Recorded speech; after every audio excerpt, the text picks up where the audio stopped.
berarti ya.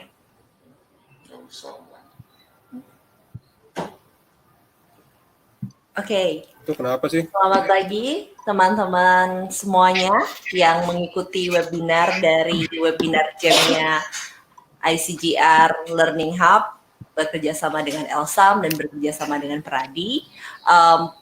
Di pagi hari ini kita bersama-sama akan mendiskusikan topik yang cukup menarik berkaitan dengan peran advokat dalam mendorong penghormatan hak asasi manusia oleh korporasi.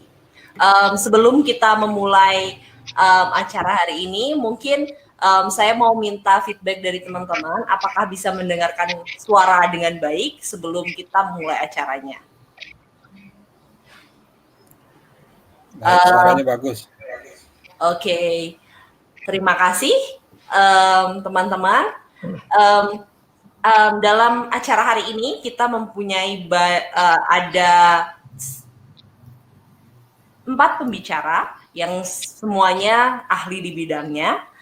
Ada dari latar belakang akademisi, ada dari masyarakat sipil, ada praktisi dari advokat. Dan hari ini kita akan mendiskusikan sebenarnya bagaimana hak asasi manusia itu kemudian menjadi penting untuk diketahui oleh para advokat dan bagaimana sebenarnya advokat kemudian berperan untuk korporasi bisa menghormati hak asasi manusia. Mungkin itu terkesan sangat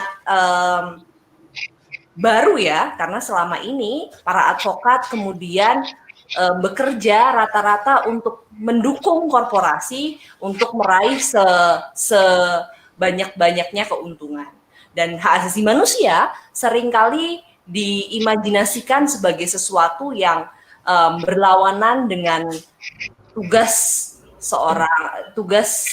advokat untuk atau perusahaan untuk meraih keuntungan sebesar-besarnya. Nah, sebelum kita memulai acara hari ini, ada sambutan dari Ibu Berlian Simbolon selaku Wakil Pradi DPC Jakarta Pusat sebelum yang akan menghantarkan kita sebelum kita memulai diskusinya. Silakan Bu. Selamat pagi para peserta webinar semua. Semoga kita semua dalam keadaan sehat dan bahagia. Webinar kali ini mengambil tema peran advokat dalam mendorong penghormatan HAM oleh korporasi. Webinar ini diselenggarakan oleh DPC Pradi Jakarta Pusat bekerjasama dengan Elsam, Lembaga Studi dan Advokasi Masyarakat, dan ICGR, Institute Criminal Justice Reform. Bahwa kita sebagai salah satu penegak hukum emang sudah seharusnya memiliki peran dalam mendorong penghormatan dan penegakan HAM. Untuk itulah kita tertarik untuk menyelenggarakan webinar ini. Narasumber kita pada saat ini adalah Bapak Imam Prihandono dari Fakultas Hukum Unair, Ibu Betty Yolanda dari BHFI, Bapak Wahyu Wagiman dari Elsam, dan dari DPC Pradi Jakarta Pusat sendiri diwakili oleh abang kita, Bang Tabrani Abi. Baiklah, nggak perlu berpanjang waktu lagi karena mengingat waktunya juga nggak terlalu lama. Webinar ini kita buka secara resmi. Terima kasih. Terima kasih Ibu Berlian atas sambutannya. Mungkin tidak buang waktu terlalu banyak, kita akan menuju ke pemateri yang pertama. Ada Bapak Wahyu Wagiman sebagai Direktur Eksekutif dari Lembaga Studi Advokasi Masyarakat. Lembaga Studi dan Advokasi Masyarakat adalah kelompok masyarakat sipil, organisasi masyarakat sipil yang selama ini bergerak dalam isu-isu bisnis dan hak asasi manusia. Dia dengan pengalamannya kemudian mencoba mengkoneksikan berbagai stakeholder untuk memanfaatkan isu ini menjadi lebih dikenal publik. Selain itu juga bermanfaat untuk perkembangan hak asasi manusia secara umum. Mungkin kita langsung mendengarkan materi dari Pak Wahyu Wagiman. Silakan Pak Wahyu Wagiman. Ya, terima kasih Mbak Sekar, Bapak Ibu dan narasumber dan juga Ibu Berlian dari DPC Pride Jakarta Pusat. Terima kasih yang sudah memberikan kesempatan bagi kami untuk memberikan sedikit informasi terkait dengan perkembangan diskusi dan hak asasi manusia dalam konteks global maupun nasional. Satu yang mungkin perlu kita lihat dari diskusi kita hari ini, kita berharap bahwa diskusi kita hari ini akan memberikan salah satu insight buat khususnya buat teman-teman advokat mengenai peran dan fungsinya dalam memajukan hak asasi manusia dalam hal ini yang berkaitan dengan diskusi manusia. Tadi disampaikan oleh Mbak Sekar juga banyak sekali kegiatan dari korporasi perusahaan besar yang melibatkan advokat sebagai sentral dalam operasional perusahaan-perusahaan ini, kontrak-kontrak kerja, kontrak-kontrak pertambangan, perkebunan, dan lain banyak melibatkan dari perusahaan-perusahaan yang pengacara-pengacara atau advokat yang berpraktik di Indonesia. Nah, hal ini mungkin yang perlu kita lihat bagaimana peranan advokat ini di dalam memajukan, mempromosikan isu-isu dan hak asasi manusia.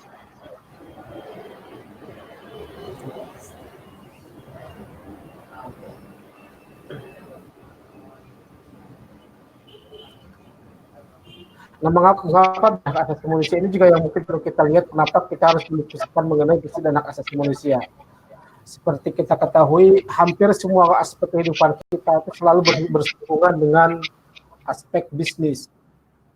Baik itu yang dijalankan oleh perusahaan-perusahaan kecil, UMKM maupun korporasi besar.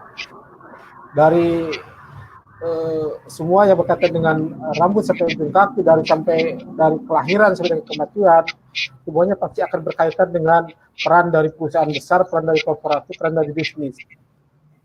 Dan kita akan melihat bagaimana bisnis ini sangat mempengaruhi aspek-aspek kehidupan kita, baik yang positif maupun yang negatif.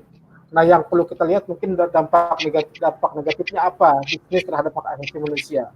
Dalam konteks global kita banyak melihat perusahaan-perusahaan besar multinasional dianggap melanggar hak asasi manusia, dianggap merusak lingkungan hidup.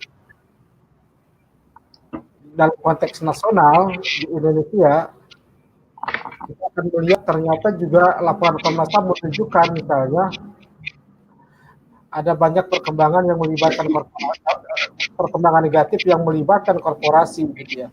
Tahun lalu, tahun 2017, Komnas HAM menerima aduan sekitar 480-an lebih terkait dengan korporasi. Semuanya berkaitan dengan kerusakan lingkungan, konflik penyerangan, penyerobotan, perebutan lahan, gitu. Semuanya berkaitan dengan korporasi.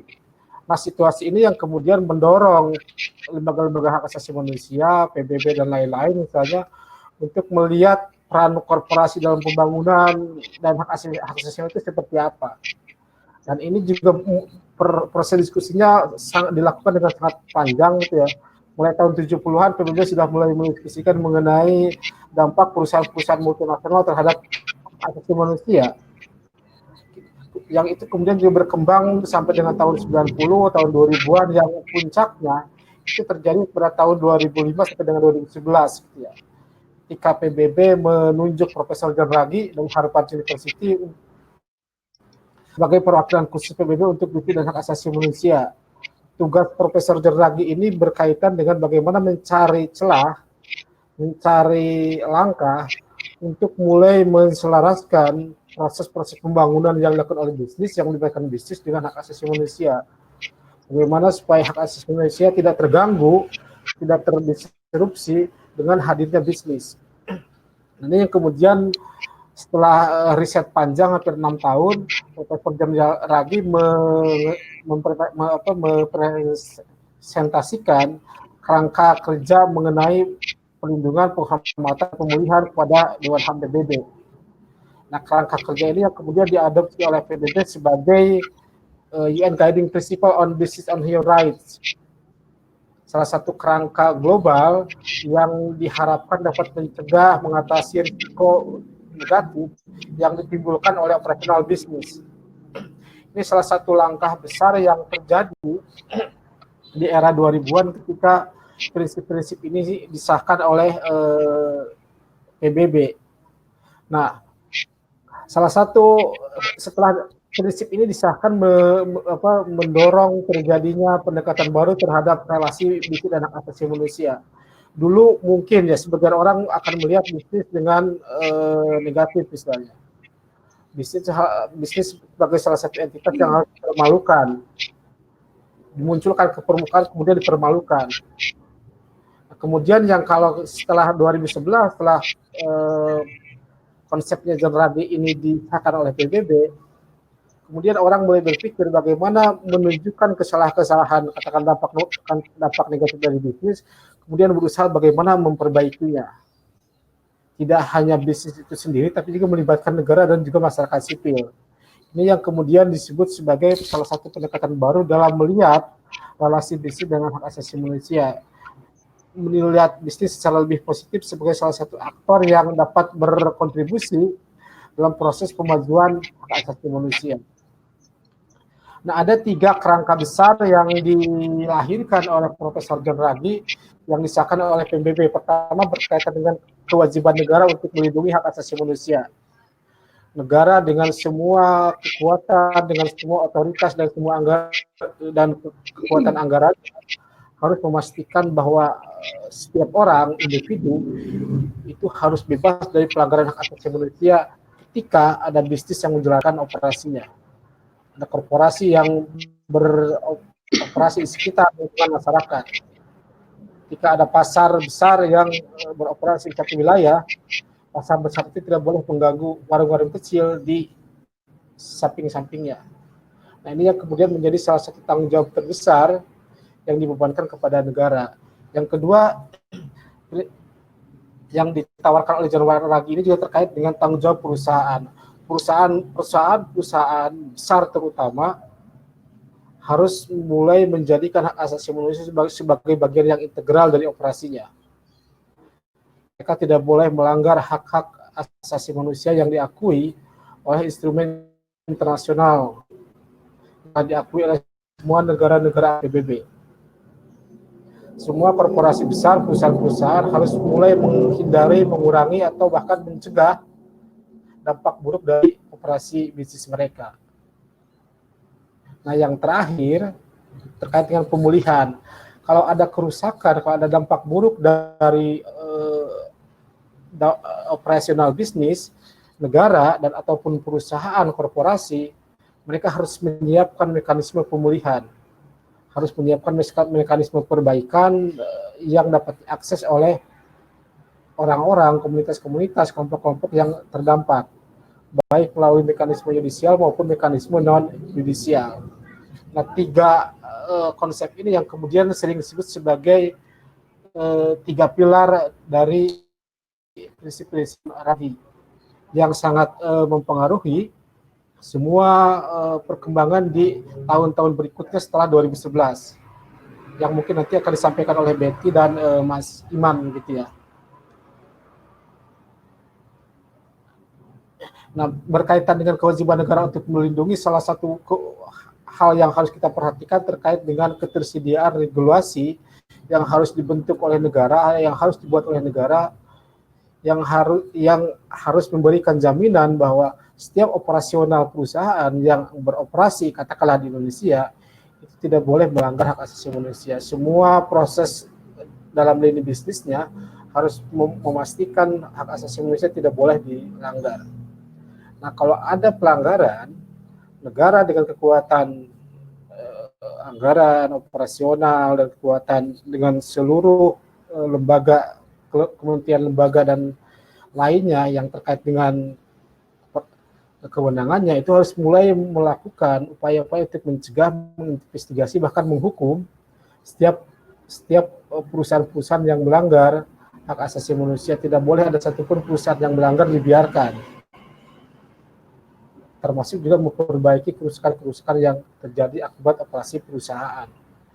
Hal ini tidak hanya menjadi tanggung jawab perusahaan, tapi juga menjadi tanggung jawab dari negara sebagai pemegang mandat untuk melindungi hak asasi manusia di manapun.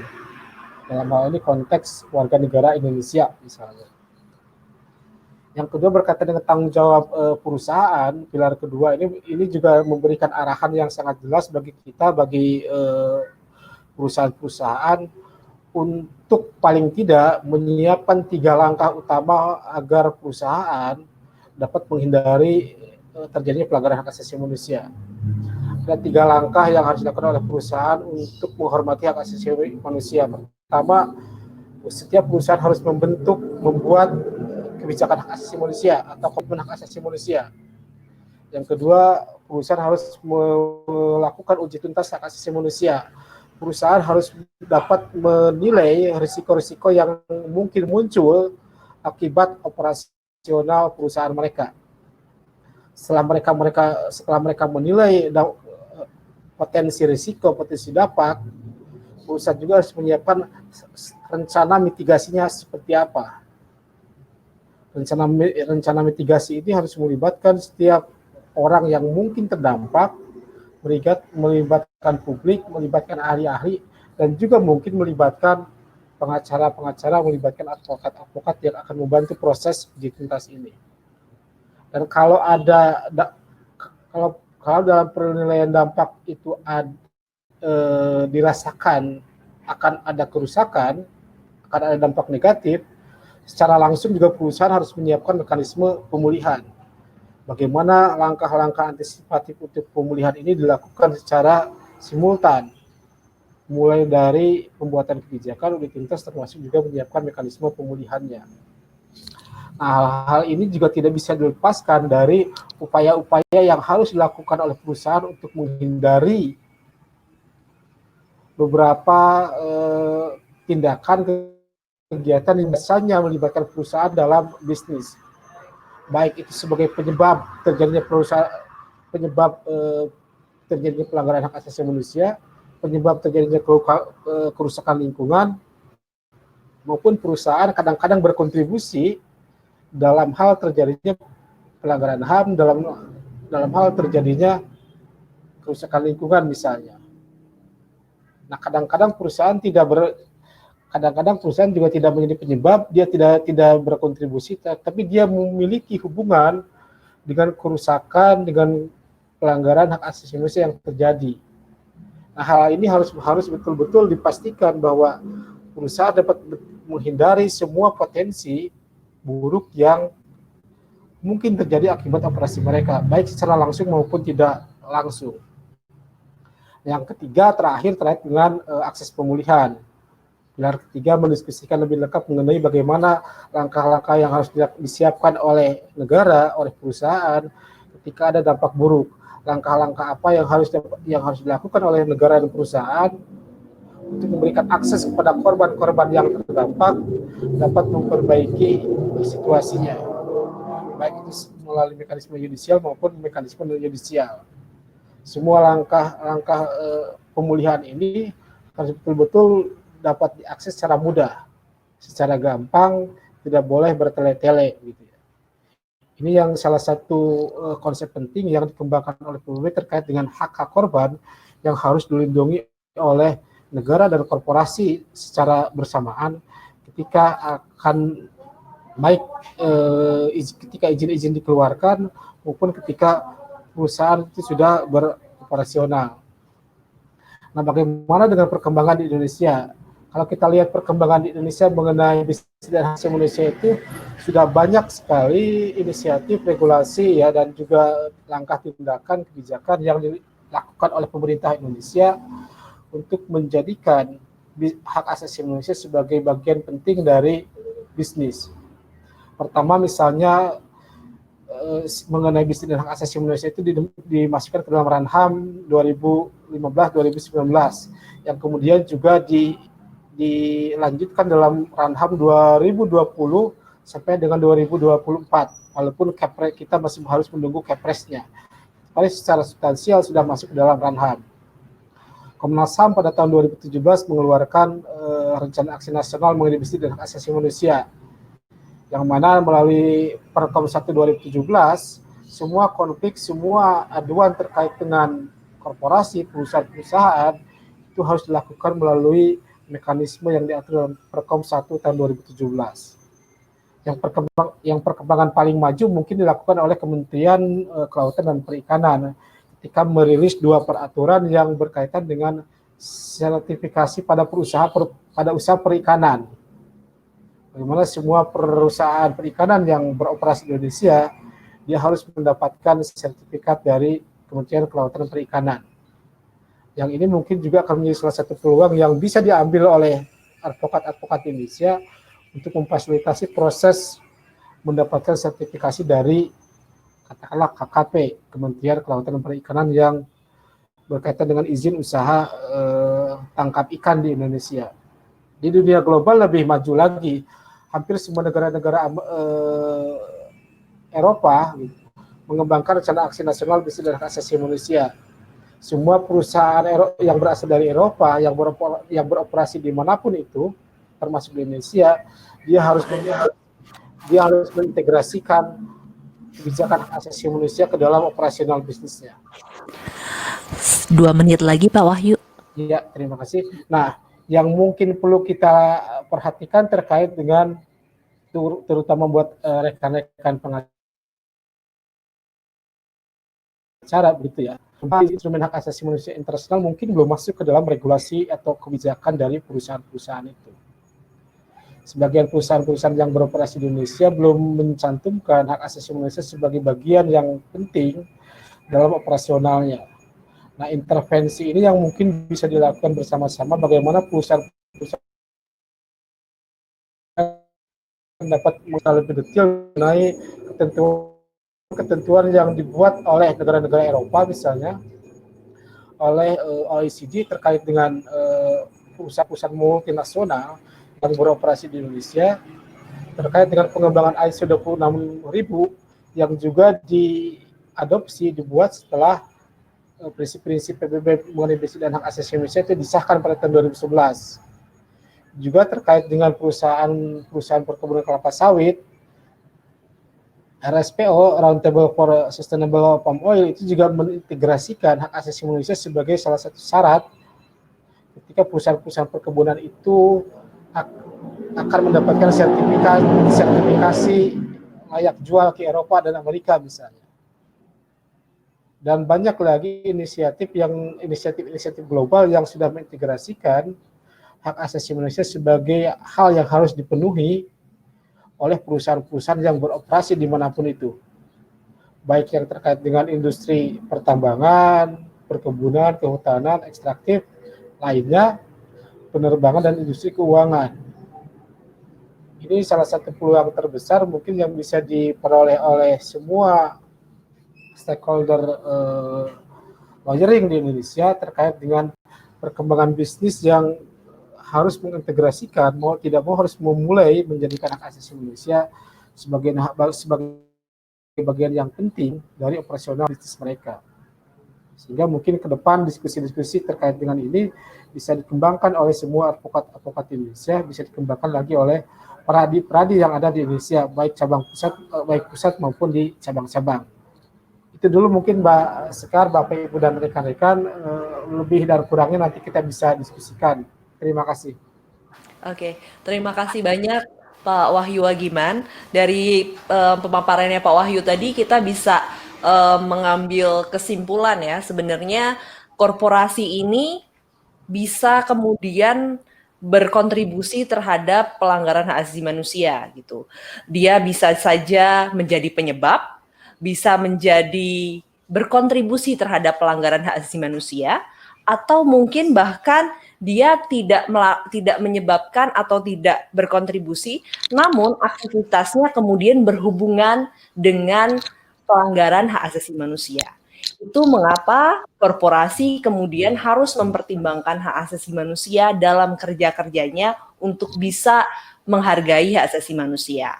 Pak Wahyu tadi juga meneraskan bahwa prinsip-prinsip hak bisnis dan hak asasi manusia kemudian sebenarnya sudah mulai ada di beberapa peraturan, di Rencana Aksi Nasional Hak Asasi Manusia, terus juga di Peraturan Menteri Perikanan dan Kelautan. Dan itu berarti sebenarnya isu ini kemudian sudah menjadi dekat dengan kerja-kerja advokat yang ada di Indonesia. Selanjutnya kita ada Mbak Betty Yolanda dari Business and Human Rights Resource Center. Mbak Betty kemudian akan menjelaskan kepada kita sebenarnya bagaimana kerja-kerja bisnis dan HAM dalam konteks regional maupun internasional. Silakan Mbak Betty. Makasih Mbak Sekar. Presentasi saya bisa di-share? Oke. So, selamat pagi teman-teman semua, juga para pembicara yang lain. Nama saya Betty Yolanda. Saya adalah Asia Regional Manager dari Business and Human Rights Resource Center. Kalau boleh saya mau kasih sedikit informasi mengenai organisasi tempat saya bekerja. Jadi Business and Human Rights Resource Center atau disingkat BHRRC ini adalah satu-satunya organisasi non-profit di dunia yang didirikan tahun 2002 itu yang tujuannya untuk mengangkat isu-isu terkait dengan dampak hak asasi manusia, baik positif maupun negatif, lebih dari 9.000 perusahaan di seluruh dunia. Jadi kami melakukan ini dengan menggunakan 3 pendekatan strategis. Yang pertama, itu dengan memberdayakan advokat. Jadi kami menguatkan suara-suara kelompok-kelompok rentan, advokasi hak asasi manusia di dalam masyarakat sipil, perusahaan, dan juga pemerintah. Kami memiliki lebih dari 18, kami sebut sebagai regional researchers, peneliti regional yang berlokasi di seluruh dunia. Jadi peneliti-peneliti ini bekerja dengan kelompok-kelompok di tingkatan lokal, dengan komunitas untuk memahami dampak bisnis di lapangan terhadap penghormatan hak asasi manusia. Dan juga pendekatan yang kedua itu kami mencoba untuk membangun transparansi perusahaan. Jadi website kami itu kami melacak kebijakan hak asasi manusia dan juga kinerja lebih dari seperti yang saya sebutkan tadi, kurang lebih 9.000 perusahaan di kurang lebih di 195 negara di dunia, dan membuat informasi tersebut tersedia di website kami. Dan kami juga berdialog dengan perusahaan dan juga pemerintah untuk mereka juga membagi informasi terkait dengan isu bisnis dan hak asasi manusia di negara mereka masing-masing. Jadi website kami itu setiap bulannya itu mendapat kunjungan sekitar 235.000 kunjungan setiap bulannya. Dan selain dari website juga kami memiliki apa yang kami sebut dengan e-newsletter atau weekly update yang kami sebar setiap minggunya ke kurang lebih sekitar 18.000 subscribers. Dan yang ketiga pendekatan kami itu adalah untuk memperkuat akuntabilitas atau pertanggungjawaban perusahaan. Jadi kami membantu masyarakat sipil maupun organisasi-organisasi lokal untuk mengadvokasi perusahaan untuk merespon dugaan pelanggaran hak asasi manusia. Dan juga di satu sisi kami membantu teman-teman masyarakat dan masyarakat sipil, tapi di sisi lain kami juga memberikan kesempatan atau peluang kepada perusahaan untuk menyampaikan tanggapan mereka atas dugaan pelanggaran hak asasi yang terjadi di dalam operasi mereka maupun di rantai pasok mereka. Sejauh ini, sejak didirikan 2002 sampai saat ini, kami sudah mendekati yang kami melalui mekanisme yang kami punya, yang kami sebut dengan nama Company Response Mechanism. Jadi nanti saya akan jelaskan lebih lanjut apa ini yang dimaksud dengan Company Response Mechanism. Jadi sejak didirikan di 2002, kami sudah melakukan pendekatan atau mendekati perusahaan lebih dari 5.000 perusahaan sudah kami dekati dan meminta mereka untuk menanggapi dugaan-dugaan pelanggaran hak asasi manusia yang terjadi di seluruh dunia. Sejauh ini kami cukup baik dalam hal mendapatkan respon. Sekitar 73% dari pendekatan yang kami lakukan terhadap perusahaan itu mendapat respon dari mereka. Sekarang saya mau sedikit menjelaskan apa sih yang membedakan antara CSR, Corporate Social Responsibility, dan pendekatan bisnis dan hak asasi manusia. Kalau misalnya secara garis besar itu CSR itu bahasa yang biasa digunakan oleh perusahaan, dan itu biasanya dipahami dengan banyak cara yang berbeda, mulai dari filantropi sampai juga memasukkan elemen-elemen hak asasi manusia. Tadi Mas Wahyu sedikit menyinggung mengenai ISO 26000. Nah, kalau di tingkatan internasional, pemahaman mengenai CSR ini cukup berbeda. Misalnya definisi CSR oleh UN Global Compact atau ISO 26000, yang Mas Wahyu sudah jelaskan bahwa ISO 26000 itu dibangun setelah adanya UNGP. Nah, itu kedua instrumen ini sebenarnya juga mendefinisikan CSR lebih ke arah penghormatan hak asasi manusia, karena setidaknya ada aspek-aspek yang dicakup, misalnya penghormatan terhadap hak asasi manusia, perlindungan hak-hak pekerja dan lingkungan, praktek keadilan yang adil, perlindungan kesehatan dan keselamatan konsumen, anti korupsi, peningkatan sistem manajemen, dan juga keterlibatan dan pengembangan masyarakat. Jadi sebenarnya tuh di awal konsep CSR ini kan lebih menekankan pada perilaku yang bertanggung jawab dari perusahaan, sedangkan konsep bisnis dan hak asasi manusia itu sendiri lebih fokus pada komitmen perusahaan terhadap penghormatan hak asasi manusia. Dan lahirnya konsep bisnis dan HAM ini sebenarnya berupaya untuk mengatasi hambatan, khususnya untuk mendapatkan pemulihan atas pelanggaran hak asasi manusia. Jadi isu akuntabilitas dan pertanggungjawaban itu menjadi esensial di dalam konsep bisnis dan hak asasi manusia. Jadi idenya adalah untuk membentuk narasi yang sangat berbeda, yang menggarisbawahi pada fungsi pengawasan oleh negara, dan juga pada pentingnya akses terhadap pemulihan sebagai ukuran dari akuntabilitas atau pertanggungjawaban perusahaan. Jadi ini contoh dari pendekatan CSR dan ini pendekatan dari bisnis dan hak asasi manusia. Sekarang pertanyaan selanjutnya adalah, haruskah perusahaan takut menggunakan istilah hak asasi manusia? Dan juga sejauh mana perusahaan atau bisnis mau bicara mengenai hak asasi manusia. Jadi seperti saya bilang, saya jelaskan di awal, jadi BHRRC itu punya pendekatan khusus yang disebut dengan nama Company Response Mechanisms. Jadi yang kami lakukan di sini adalah pertama, kami mendekati perusahaan, kami mengirimkan komunikasi kepada perusahaan berdasarkan informasi yang kami terima, baik dari masyarakat sipil, dari laporan-laporan yang diterbitkan oleh masyarakat sipil, atau laporan-laporan dari masyarakat lokal mengenai dugaan pelanggaran hak asasi manusia. Jadi yang kami lakukan setelah menerima informasi, kami menyurati perusahaan dengan menjelaskan informasi apa yang kami terima, dan juga memberikan referensi atau tautan dari informasi yang kami terima jika informasi itu tersedia secara publik. Dan juga kami memberikan batas waktu yang ketat bagi perusahaan untuk mengirimkan respon mereka. Biasanya kami meminta perusahaan untuk merespon 1 minggu setelah kami kirimkan email atau komunikasi.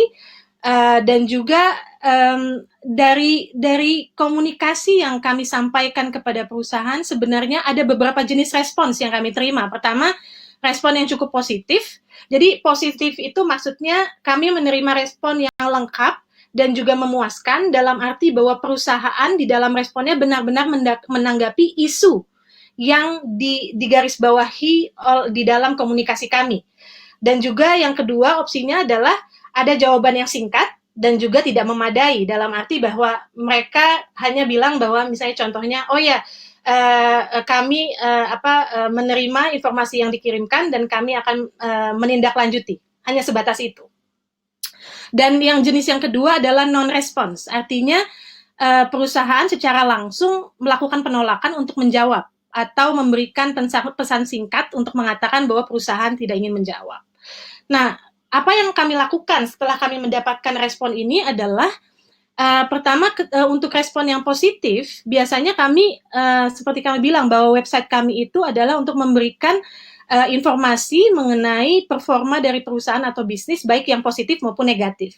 Nah, kalau misalnya ada tanggapan positif yang kami dapatkan dari perusahaan, kami biasanya memasukkan itu di dalam website kami, dan juga memasukkan itu di dalam weekly newsletter kami. Dan kami juga Untuk jawaban yang positif tapi singkat dan tidak memadai, biasanya yang kami lakukan adalah kami kembali kepada pihak yang memberikan kami informasi, dan kami meminta mereka menanyakan kepada mereka apakah mereka mau untuk merespon kembali tanggapan yang kami terima dari perusahaan. Jadi kami istilahnya kami gunakan adalah rejoinder atau balasan. Di dalam beberapa kasus yang saya juga lakukan, yang juga saya dampingi, itu ada beberapa organisasi masyarakat sipil maupun pihak-pihak yang dilanggar hak asasi manusianya bersedia untuk membalas kembali apa yang menjadi respon dari perusahaan. Jadi setelah itu kami akan kembali mengirimkan kepada perusahaan bahwa kami menerima balasan dari pihak yang memberikan kami informasi. Nah, proses ini bisa berujung pada dua hal.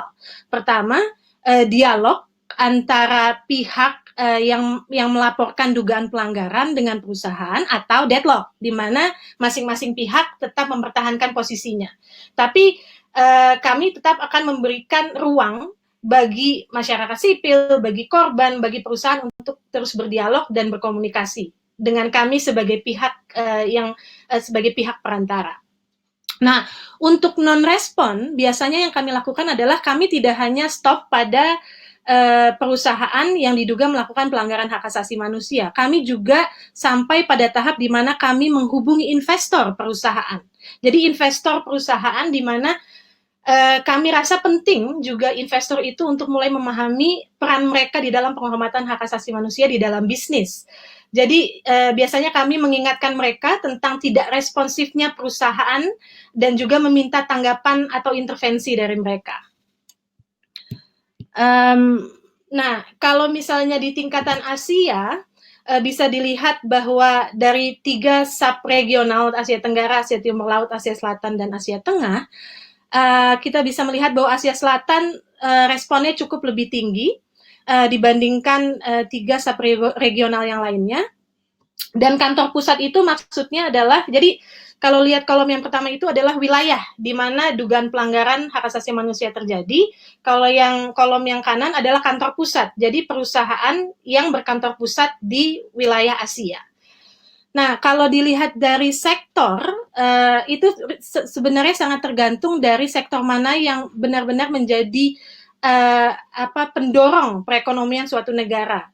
Jadi kalau dilihat dari Asia Tenggara itu clothing and textile atau apparel atau tekstil itu merupakan sektor teratas di mana pelanggaran hak asasi manusia atau hak buruh itu terjadi. Kalau di Asia Timur Laut, misalnya di Jepang, di Cina, sektor yang paling tinggi adalah teknologi telekomunikasi sama elektronik. Asia Selatan sama, karena Asia Selatan itu merupakan pusat juga dari rantai pasok untuk brand-brand internasional untuk clothing dan textile. Dan Asia Tengah itu lebih ke arah ekstraktif. Nah, sekarang pertanyaan apa yang berubah atau belum berubah terkait dengan pendekatan yang diambil oleh perusahaan setelah lahirnya UN Guiding Principles. Nah, kami mencatat bahwa semakin banyak perusahaan yang mengembangkan kebijakan hak asasi manusia dan juga semakin banyak perusahaan yang melakukan analisa dampak hak asasi manusia dan lingkungan atau Human Rights and Environmental Impact Assessment. Dan juga beberapa perusahaan internasional atau terkemuka sekarang juga mengintegrasikan penilaian analisa dampak hak asasi manusia dan lingkungan itu ke dalam operasi mereka sampai rantai pasok yang paling bawah. Dan yang terakhir adalah hak asasi manusia mulai dijadikan dasar penting dalam pengambilan keputusan investasi. Mbak Betty, 1 menit lagi. Oke, baik. Nah, yang kami rasa belum terlalu berubah adalah tindakan nyata. Jadi meskipun sudah ada kebijakan-kebijakan yang terkait dengan hak asasi manusia, tapi pada kenyataannya implementasi dari kebijakan itu masih sangat kurang. Dan juga persyaratan hukum masih menjadi faktor utama yang mendorong perusahaan untuk bertindak. 3 slide terakhir itu sebenarnya saya hanya ingin memberikan beberapa tools atau inisiatif atau briefing yang sudah kami buat sebagai organisasi yang bisa digunakan oleh perusahaan untuk mencoba untuk lebih menguatkan penghormatan terhadap hak asasi manusia di dalam bisnis.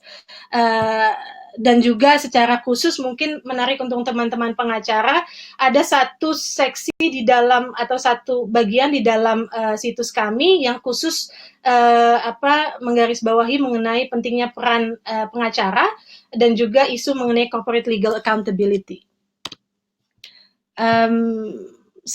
Dan juga di website itu juga di situs kami juga bisa melihat kasus-kasus mana yang masih aktif di berbagai negara di dunia. Oke, itu saja Mbak Sekar, terima kasih. Oke, terima kasih banyak Mbak Betty. Sebenarnya tadi ada banyak yang menarik, salah satunya soal relasi CSR dengan hak asasi manusia. Mbak Betty jelaskan bahwa walaupun CSR hari ini sudah sedikit mempertimbangkan hak asasi manusia, tapi kemudian keduanya masih berbeda. Terus ternyata yang mempunyai tanggung jawab tidak hanya perusahaan, tetapi juga termasuk investor dari perusahaan tersebut.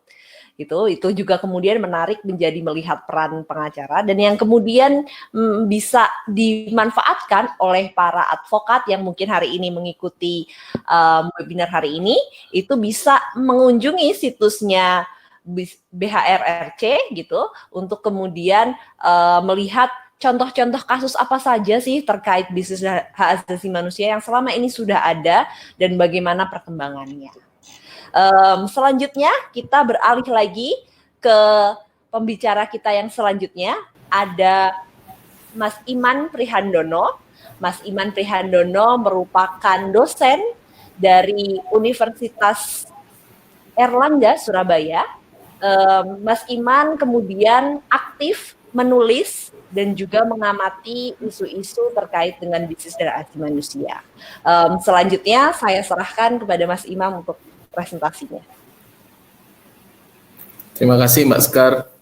Selamat pagi kawan-kawan partisipan di webinar ini, begitu juga para narasumber yang lain. Saya rasanya hanya akan mengulang atau membahas sedikit saja mengenai bisnis dan human rights UNGP dan tanggung jawab korporasi. Setelah itu saya akan lebih fokus kepada bagaimana peran advokat dalam bisnis dan human rights ini. Seperti yang sudah disampaikan oleh Pak Wahyu dan Mbak Betty, masih sampai sekarang masih sering ada pertanyaan atau kenapa korporasi enggan untuk melihat HAM sebagai tanggung jawabnya adalah pertanyaan, apa iya korporasi itu punya kewajiban terhadap HAM karena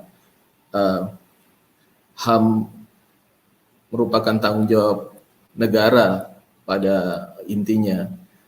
Tapi dari banyak kasus, contoh-contoh kasus yang terjadi, ini saya kasih contoh 3, bagaimana H&M membuat advertising, iklan bajunya yang menyinggung perasaan atau kalau bisa dibilang sebenarnya juga melanggar HAM, yaitu anti diskriminasi dan racial issues, menggunakan kata coolest monkey in the jungle untuk satu produknya dengan memasang foto seperti ini di media-media, dan ini menimbulkan reaksi keras bagi sebagian orang, khususnya di negara-negara Afrika, penolakan bahkan perusakan toko-toko H&M di beberapa tempat. Atau mungkin kita tidak sadar bahwa di handphone atau di laptop dan semua gadget kita itu sebenarnya ada blood minerals, ada elemen-elemen mineral yang diambil dengan tidak menghormati hak asasi manusia, misalnya melalui perbudakan, perdagangan orang, dan lain-lain. Itu yang terjadi di Kongo sehingga membuat dan sebagian di Indonesia, diantaranya juga PT Timah, karena di handphone kita soldernya itu pakai timah dan beberapa alat elektronik lainnya. Itu membuat perusahaan seperti iPhone, yang memproduksi iPhone, Mac, Samsung juga harus bereaksi untuk mengantisipasi supaya namanya tidak ikut tercemar atau tidak dianggap terlibat dalam konflik minerals yang mengandung perbudakan dan perdagangan orang. Atau lebih dekat ke rumah itu kita sendiri, konflik di kelapa sawit juga masih keras. Ada laporan mengenai Indofood dan PepsiCo di mana ada eksploitasi buruh di palm oil, di kelapa sawit. Tidak hanya itu, tentunya ada kerusakan lingkungan, kebakaran hutan, dan perlindungan terhadap satwa liar yang. Nah, semua contoh itu sebenarnya memberikan gambaran bahwa perusahaan korporasi itu dapat memberikan dampak negatif terhadap hak asasi manusia. Dan namun sebenarnya pada saat yang sama korporasi juga punya kemungkinan untuk menghormati atau memajukan pemenuhan hak asasi manusia. Kenapa itu pertanyaan-pertanyaan itu sering muncul? Biasanya karena advokat atau kita yang dididik hukum ini selalu bilang biasanya dia yang dididik positivis itu selalu bilang bahwa memang ada aturan kewajiban bahwa korporasi harus menghormati HAM. Kalau ada aturan kita ikut kan gitu. Biasanya yang diambil. Sehingga sebenarnya kenapa bisnis dan HAM ini menjadi permasalahan, yaitu karena ada regulatory gap, di mana di satu sisi itu ada kewajiban fundamental rights yang tidak bisa dilanggar, seperti Mbak Betty tadi sampaikan bedanya CSR dengan human rights, di mana human rights itu merupakan kewajiban yang tidak bisa dilanggar. Atau ada yang fundamental rights yang memang nggak bisa dilanggar, seperti Jus Cohen misalnya, hak hidup itu orang tidak bisa dihilangkan nyawanya begitu saja. Orang tidak bisa berada dalam keadaan perbudakan, itu fundamental rights. Tapi di lain pihak, perjanjian atau konvenan internasional yang ada sekarang ini seperti ICASR dan ICCPR tidak membebankan tanggung jawab langsung kepada korporasi. Bahasanya kan tanggung jawab negara untuk memastikan supaya pihak atau pihak ketiga termasuk korporasi tidak melakukan pelanggaran HAM. Beberapa negara memang sudah mengakui dan melindungi HAM dalam hukum nasional maupun konstitusinya, termasuk melarang korporasi, tapi sayangnya tidak semua negara mampu dan mau. Yang punya instrumen hukumnya pun kadang tidak mampu untuk menjalankan instrumen hukumnya dengan baik. Nah, oleh karena itulah seperti yang disampaikan Pak Wahyu tadi, UNGP lahir. UNGP lahir untuk menjembatani regulatory gap itu. Sehingga ada 3 pilar, state duty to protect, itu tetap kewajiban negara untuk protect, sebagaimana dalam konsep HAM internasional atau konsep HAM pada umumnya memang kewajiban negara to protect. Tapi ada konsep baru yang ditawarkan oleh UNGP, yaitu corporate responsibility to respect, untuk menghormati, yang berbentuk knowing and showing, di mana korporasi harusnya tahu apa dampak negatif yang bisa dia timbulkan, dan diharapkan kalau mereka tahu, maka mereka dapat menghindari untuk melanggar HAM. UNGP menjadi satu-satunya instrumen internasional tentang BHR yang diterima oleh semua negara di dunia ini, meskipun dia tidak mengikat, dan jadi rujukan pelengkap bagi instrumen lainnya. Tadi Pak Wahyu juga sudah bilang, ada banyak instrumen tentang bisnis dan HAM di dunia yang sekarang ada ini, baik itu voluntary, semi mengikat, semi binding, dan lain-lain. Dan bagusnya lagi UNGP, dia berlaku untuk semua bisnis, tidak peduli besar kecilnya, luasan wilayah kerjanya, berapa jumlah pekerjanya, industrinya, dan lain-lain. Dan bisa diterapkan oleh semua pihak yang terkait, stakeholders termasuk pengacara. Selanjutnya saya lebih itu pengantar tentang UNGP dan kenapa pelanggaran HAM oleh korporasi masih tetap ada, yaitu karena pertanyaan-pertanyaan, apakah memang betul bahwa korporasi itu punya tanggung jawab?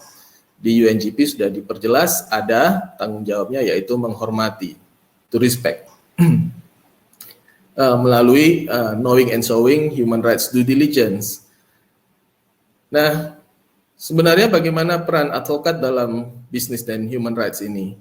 Ada 6 peran advokat paling tidak untuk dapat memajukan penghormatan HAM oleh korporasi. Yang pertama, tugas dari advokat itu biasanya membantu perusahaan dan korporasi untuk memanajemen risiko dalam semua transaksi, misalnya merger akuisisi, mau IPO, atau mau terikat dalam kontrak dengan pihak lain, maka kliennya akan menghubungi advokat untuk apakah kira-kira ada risiko. Nah, peran ini sangat penting, yaitu karena ada risiko HAM dalam bisnis. Tadi yang saya sampaikan, mungkin H&M tidak sadar kalau kata the coolest monkey in the jungle itu dapat menyinggung perasaan sebagian kelompok orang. Nah, itulah tugas advokat untuk membantu korporasi. Di antaranya, bila pengurus korporasi gagal untuk mengawasi jalannya perusahaan, mengawasi personelnya. Di perusahaan sawit biasanya personel security perusahaan sawit melakukan kekerasan terhadap orang yang melintas, bahkan cuma untuk mengambil air di area perkebunan. Itu sudah merupakan pelanggaran HAM.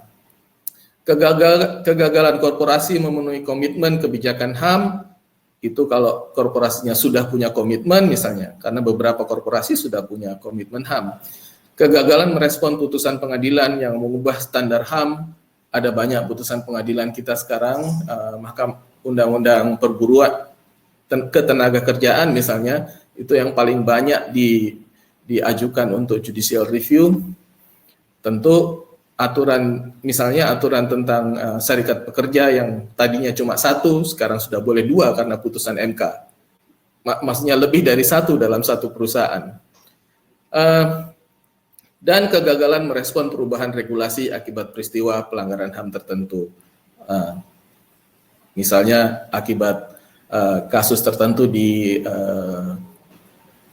perbudakan perikanan di Maluku, Benjina, ya, sehingga melahirkan regulasi baru dari Kementerian KKP untuk sertifikasi HAM perusahaan perikanan.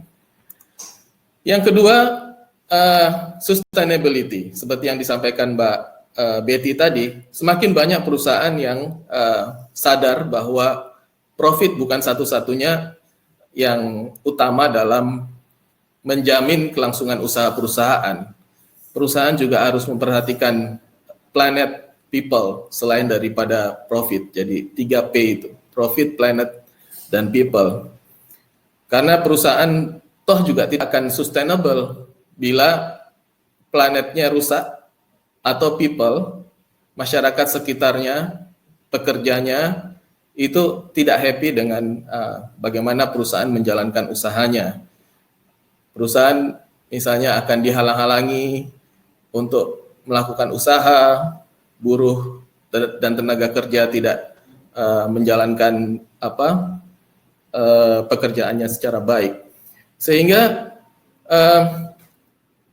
adalah tugas pengacara, advokat, ataupun in-house lawyer-nya untuk memastikan bahwa kalau mau sustain, perusahaan kalau mau sustain, profit bukan satu-satunya, tapi juga ada kita memperhatikan hak asasi manusia dari masyarakat sekitar.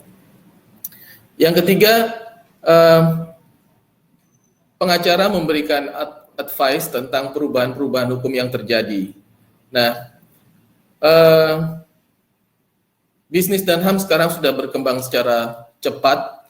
Ada banyak aturan yang voluntary dan mandatory yang berlaku, dan pengacara harus up to date dengan itu. Di Australia sudah ada mandatory law untuk Modern Slavery Act. Di Prancis ada aturan tentang vigilance law, begitu juga di Inggris dan di Amerika. Maka perusahaan atau beberapa bank yang tergabung dalam Equator Principles seperti Citibank dan HSBC itu punya standar lingkungan tertentu sebelum kredit itu bisa diberikan kepada kreditor. Sehingga itu yang harus diketahui oleh pengacara. Ditambah lagi semakin banyaknya standar-standar bisnis dan HAM baik yang mengikat maupun tidak mengikat akan meningkatkan potensi gugatan baik perdata maupun pidana ataupun tata usaha negara misalnya yang berkaitan dengan pelanggaran HAM oleh korporasi. Misalnya sekarang bahkan gugatannya sekarang sudah saya juga tidak bisa membayangkan lagi bagaimana dasar gugatannya. Ada satu perusahaan perminyakan dunia di bidang oil itu digugat di Amerika karena berkontribusi terhadap pemanasan global, climate change. Untuk pengacara, advokat maupun saya akademisi bingung ini. Tanggung jawabnya perusahaan perminyakan atas climate change itu di mana ngikatnya gitu kan. Tapi itu terjadi sekarang, ada. Nah, yang keempat, kepatuhan hukum. Tentu compliance harus tetap dijaga. Ini adalah peran penting dari pengacara untuk menjamin bahwa perusahaan patuh pada hukum. Tapi perlu diingat bahwa hak asasi manusia itu melewati sekedar daripada kepatuhan hukum. Kepatuhan hukum itu bagus, tapi di beberapa kondisi kepatuhan melewati standar kepatuhan hukum lebih tinggi itu akan lebih baik. Lagi pula di beberapa tempat di dunia ini seperti di Myanmar yang junta militer dan juga di Thailand hanya mengandalkan kepatuhan hukum saja mungkin bisa jadi tidak cukup. Korporasi tetap akan melakukan pelanggaran hukum, akan melakukan pelanggaran HAM. Misalnya kalau standar upah yang sesuai hukum itu sudah dibayar sebenarnya, tapi upahnya sangat kecil, tidak mungkin untuk mensupport kehidupan yang layak bagi seorang buruh misalnya. Nah, korporasi didorong untuk lebih patuh di atas kepatuhan hukum. Yang kelima, menjaga pelanggaran HAM. Dunia sekarang sudah saling interconnected. Korporasi bekerja di banyak negara melalui kontraktor dan subkontraktornya. Tentu korporasi tidak ingin terlibat seperti beberapa perusahaan garment dan sepatu, Nike, Adidas, di mana dia mensubkan pekerjaan pembuatan sepatu dan garmennya di negara-negara ketiga. Perusahaan-perusahaan ini tidak ingin nama mereka tercemar hanya karena di perusahaan subkontraktor itu upah buruh sangat rendah atau PHK dilakukan tapi tidak dibayar pesangonnya gitu. Nah, yang keenam ini yang terakhir, pengacara tentu atau advokat tentu punya standar-standar etika, bagaimana dia bekerja, dan itu kenapa mereka disebut officium nobile, di mana pekerjaan sebagai advokat itu pekerjaan yang mulia dan terpandang baik. Ada legal ethics, di mana pengacara itu atau advokat sebagai bagian dari elemen penegakan hukum untuk bertindak secara moral baik, gitu ya, untuk menegakkan rule of law, dan di mana bagian terpenting dari penegakan pelaksanaan rule of law itu adalah penghormatan HAM tentunya. Tidak mungkin ada penegakan rule of law, unsurnya diantaranya demokrasi, diantaranya adalah penegakan HAM. Contohnya misalnya tidak nyambung bila seorang pengacara yang officium nobile justru menjadi pendukung atau tidak memberikan advice yang baik kepada kliennya, di mana dia tahu bahwa di perusahaan itu misalnya ada child labor, ada pekerja anak. Itu contoh saja, meskipun sebenarnya aspek HAM itu sangat luas seperti yang saya sampaikan tadi. Nah, ini saya skip aja. Di dunia internasional sebenarnya IBA atau International Bar Association itu sudah mengeluarkan beberapa panduan tentang bisnis dan HAM, bagaimana asosiasi seperti Peradi itu mempunyai program-program agar anggotanya paham tentang bisnis dan HAM. Rasanya baru ICJR aja yang buat PKPA, di mana materi bisnis dan HAM itu juga dimasukkan. Luar biasa untuk ICJR ya. Atau IBA juga mengeluarkan practical guide untuk business lawyers, karena para business lawyers inilah yang paling dekat berkecimpung dengan dunia bisnis, bukan berarti lawyers lainnya tidak. Rasanya itu dari saya, ini adalah sumber bacaan untuk materi ini. Kalau kawan-kawan peserta berminat untuk mencari misalnya bahan-bahan materi dari International Bar Association, bisa ada linknya. Itu saja, terima kasih Mbak Sekar.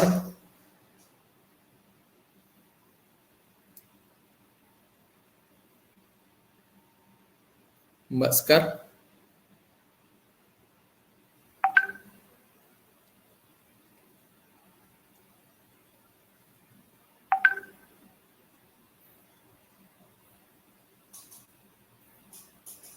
Mbak Sekar masih ada?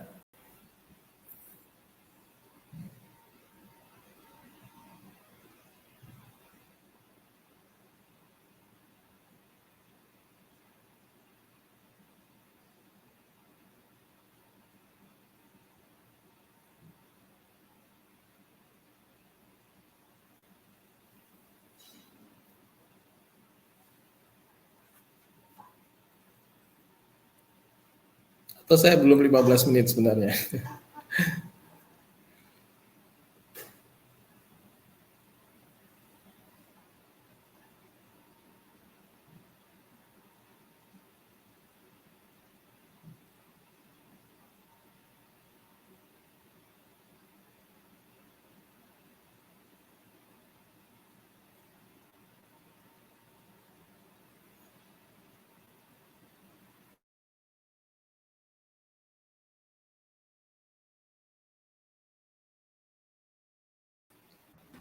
Gimana?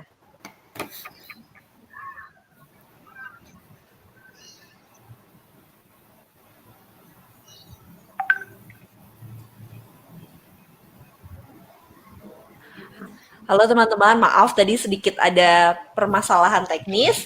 Kita lanjutkan. Terima kasih Mas Iman atas materinya yang sangat menarik. Setidaknya ada 6 hal yang peran advokat yang mungkin bisa dieksplorasi menjadi sangat detail karena sampai menyentuh pada legal ethics para pengacara yang bisa kemudian mempengaruhi kerja-kerjanya dalam profesi. Kemudian kita lanjutkan ke materi terakhir, tapi sebelum menuju ke materi yang terakhir, saya kemudian mengingatkan buat para peserta untuk mulai mengetikkan pertanyaannya dalam kolom chat, karena setelah materi dari pembicara terakhir kita akan langsung berdiskusi. Pemateri terakhir kita ada Bang Tabrani Abi, atau sering kita sebut dengan Bang Abi. Bang Abi adalah pengacara dan juga tentu saja anggota dari Peradi. Kita ingin mendengar sebenarnya bagaimana Bang Abi melihat tadi pemaparan dari para narasumber tentang bisnis dan HAM, dan bagaimana sebenarnya pengacara hari ini bisa memanfaatkan perannya untuk mendorong hak asasi manusia. Waktu dan tempatnya saya persilahkan Bang Abi. Ya. Mungkin kameranya mungkin dinyalakan Bang Abi. Ya, di atas. Baik, selamat pagi. Terima kasih Mbak Sekar. Selamat pagi Mas Imam, Mas Wahyu, Mbak Betty, dan para rekan-rekan advokat yang lain. Suara saya kedengar ya, Mbak Sekar? Halo, Mbak Sekar? Suara saya kedengar ya? Kedengar Bang Abi, kedengar Bang Abi. Dengan baik ya. Tadi saya pribadi jujur ya cukup tercerahkan dengan pembicaraan dari Mas Wahyu, Mbak Betty, dan Mas Iman ya. Karena memang bisnis dan human right ini sebenarnya isu ini kan yang saya tahu itu mulai dari digaungkan itu 2017 itu ya. Nah, tapi memang waktu itu ini dianggap bukan hal yang berbeda dengan human right yang sudah ada sebelum ini. Kalau dulu kita di civil society ini ya, kalau disebut human right itu kita ingatnya cuma ya hak-hak sipol, hak ekosop, atau hak human right yang lainnya. Nah, ternyata ada hal baru nih perkembangan soal human right ini, yaitu human right di bidang apa yang menjadi kewajiban dari suatu korporasi yang dikenal dengan business and human right. Nah, saya yakin ya nggak banyak advokat mengenal istilah business and human right ini, apalagi mungkin secara detail tentang prinsip-prinsip yang dikandung di dalam UN Guiding Principle on Business on Human Right itu sendiri ya. Dan mungkin kita juga dari advokat belum banyak tahu tentang IBA praktikal itu, termasuk usulan dari yang tahun 2015 ya, sebelum diterbitkannya pedoman praktek tentang UNPGs yang oleh IBA, itu kan sebenarnya sudah ada komitmen atau keputusan Dewan IBA yang tahun 2015 yang ditujukan kepada organisasi advokat. Ya. Nah, yang saya tahu sampai saat ini pun ya di Pradi itu sendiri sudah pernah ada ini konferensi ya, yang terakhir itu di Bali. Tapi itu lebih tertuju kepada in-house lawyer sebenarnya, enggak secara menyeluruh kepada semua advokat. Nah, itulah yang saya tangkap dari isu soal business and human right ini. Nah, tadi saya tangkap juga dari Mas Wahyu ya, kemudian Mas Iman juga, termasuk Mbak Betty. Ternyata memang sekarang itu yang saya tahu juga ini, mohon maaf koreksi juga ya ke para narasumber atau rekan peserta lainnya. Sampai saat ini memang itu lebih banyak bergerak di bidang bisnis human right ini ya civil society. Ya, belum ada mungkin advokat secara fokus dia melakukan hal ini. Yang tadi disebut Mas Iman tadi, Dr. Iman, memang sudah masuk di PKPA ya, tapi praktikal dia menjalankan ini saya yakin secara sistematis itu belum ada. Yang ada sekarang yang saya pahami perihal business and human right itu kita pahami sebagai kepatuhan korporasi itu terhadap hukum, ya. Berikut juga mungkin human right, lebih khusus kepada hal-hal yang sering terjadi di bidang ekosop maupun sipol sebenarnya. Ya, misalnya soal pekerja anak, kemudian juga buruh, lalu tanah, lingkungan, itu yang kita dengar sehari-hari kan. Nah, saya pribadi menganggap ya, yang Pak Dr. Iman bilang tadi, itu soal bisnis dan hukum itu memang betul. Kalau saya atau kita yang praktisi hukum ini kan, kadang lebih sering berlindung dengan mengatakan kalau itu tidak ada hukumnya, ya itu tidak dianggap melanggar gitu kan. Padahal sebenarnya kata Pak Dr. Iman tadi, betul sebenarnya. Human right itu lebih kepada hukum, bukan cuma undang-undang dia kan. Artinya prinsip-prinsip human right itu tetap saja mengikat dia. Nah yang jadi masalah itu ya, dalam paparan praktek itu, kadang-kadang memang korporasi itu tidak selalu... Halo? Halo? Dengar ya Mbak Skar? Halo? Dengar Bang. Sampai di mana tadi? Dalam paparan praktek ya memang yang kata Pak Mas Iman tadi ya, bagaimana kita memberikan kesadaran kepada korporasi itu untuk lebih memperhatikan human right, meskipun misalnya prinsip itu atau hal yang disebut di human right itu belum diatur dalam dogmatik hukum misalnya. Nah inilah yang menjadi tantangan kita sebenarnya, bukan cuma advokat. Nah, kadang-kadang dalam paparan praktek itu, kalau korporasi itu menganggap itu belum ada aturannya, itu tidak bisa dianggap melanggar gitu. Nah inilah yang penting soal komitmen sebenarnya, komitmen si korporasi. Nah saya kembali ke presentasi saya ya. Saya lebih ambil judul ini lebih bersifat pragmatik ya, dibanding kalau narasumber sebelumnya ilmunya memang human right ya, justru kita pengen berguru juga nih kepada 3 pembicara sebelum ini.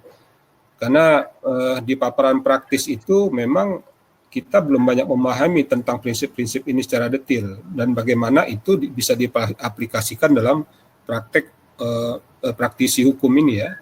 Nah, saya mulai dengan judul ya tadi sudah, kemudian definisi. Nah, yang penting pertama ya kita pahami bersama ya, advokat, pengertian advokat berkenaan dengan tema dari webinar ini ya, itu tentu mengacu ke undang-undang advokat kan.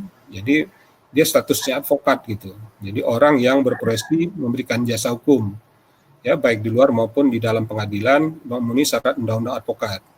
Nah, kemudian konteks berikutnya yaitu organisasi advokat, ya, yang bertujuan mempunyai maksud meningkatkan kualitas profesi advokat. Nah, definisi ini tentu berkaitan dengan materi yang ingin saya sampaikan hari ini. Nah, saya langsung saja ya, kalau tadi sudah berbicara teori, kemudian konsep. Nah, dalam paparan praktik business and human right ini, setidaknya peran advokat itu ya mengacu kepada aturan atau norma yang sudah ada dalam yang bersifat global ini ya. Meskipun di tingkat nasional itu pun sudah ada undang-undang HAM ataupun yang lainnya ya.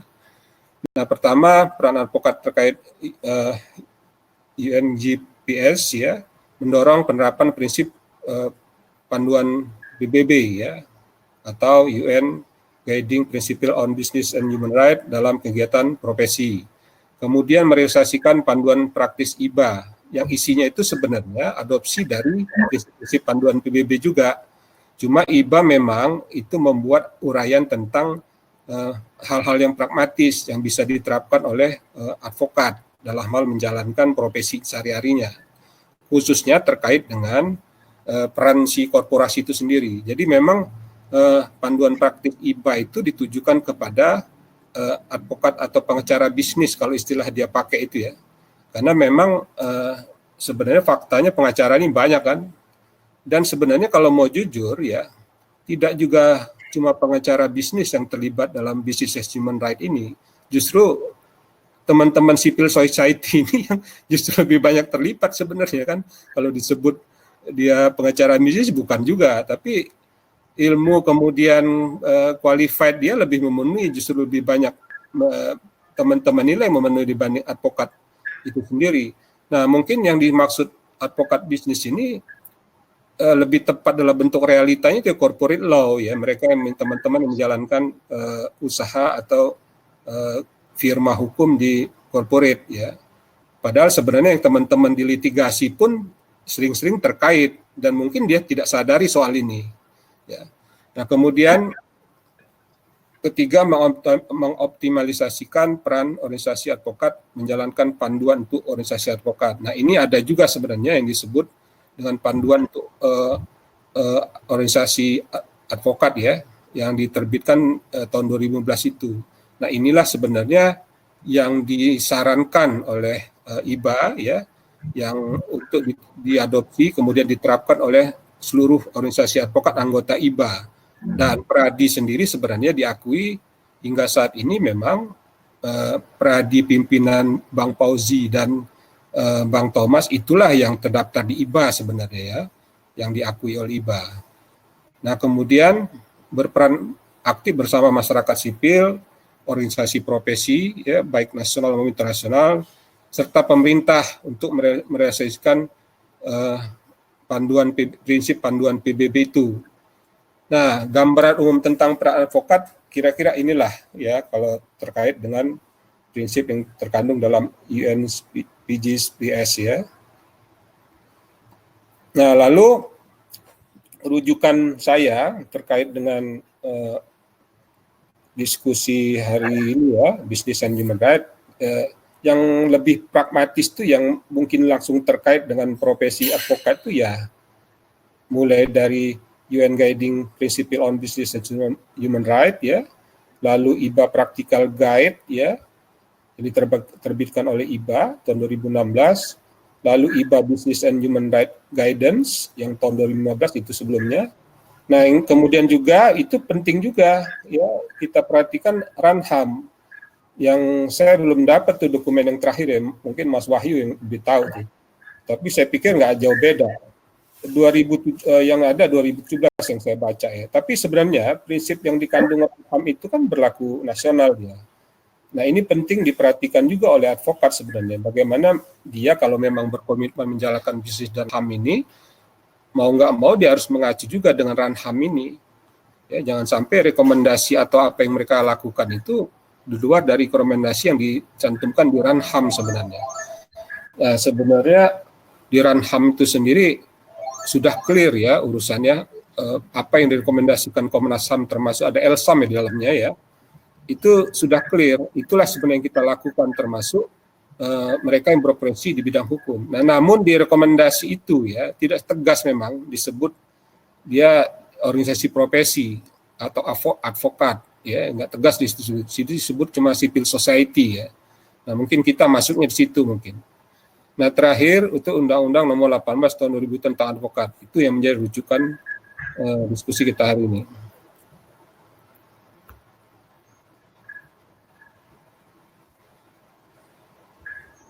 Nah, bagaimana advokat itu memfasilitasi korporasi untuk menghormati HAM? Saya setuju dengan apa yang disampaikan Mas Wahyu ya, dan Mas Iman tadi.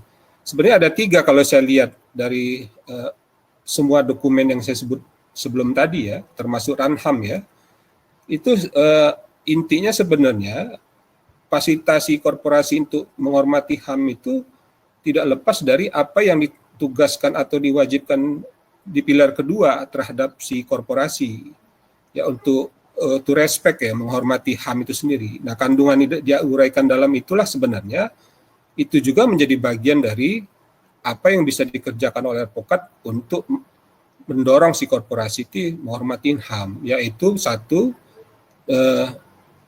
pentingnya komitmen tentang kebijakan HAM, ya. Kedua, lalu due diligence, ini yang lebih bersifat pragmatis ya, uji tuntas HAM ini.